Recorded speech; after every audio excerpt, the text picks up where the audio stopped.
I decided to try making that viral applesauce buttercream recipe that I've been seeing all over the internet. I first watched the video on Emmy Made, which is a really great YouTube cooking channel, and then suddenly I think I was seeing it everywhere, probably because the algorithm picked up on the fact that I was interested in it. But anyways, I decided to make it, and I had some fresh apples, so I made my applesauce from scratch just by peeling and chopping some Cortland apples and then steaming them and mushing them up in the food processor, or rather the blender.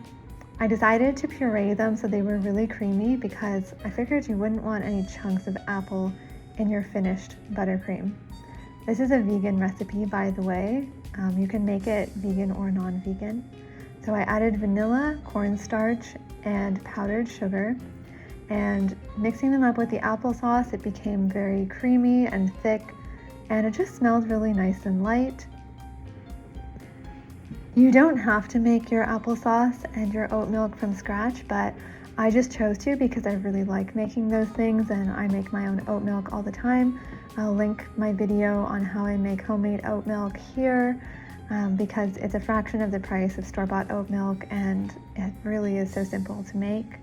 So I added the oat milk as well as the applesauce mixture to a small saucepan and began stirring it until it got thick and creamy.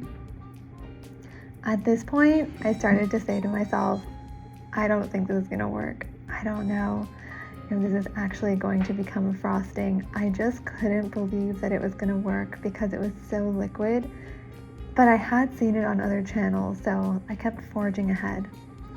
I cooled the applesauce mixture in the fridge until it formed a sort of gellulous consistency and set up.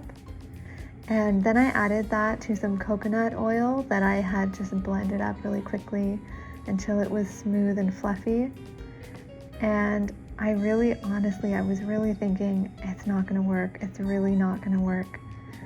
But you know what? I started adding the applesauce mixture a little bit at a time, and look how it turned out. It's so frothy and creamy.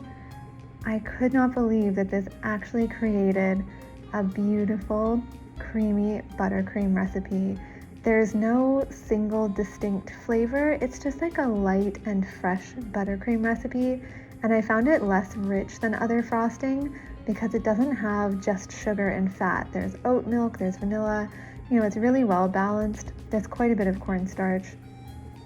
And then I tried spreading it on a cupcake, and obviously it was super delicious.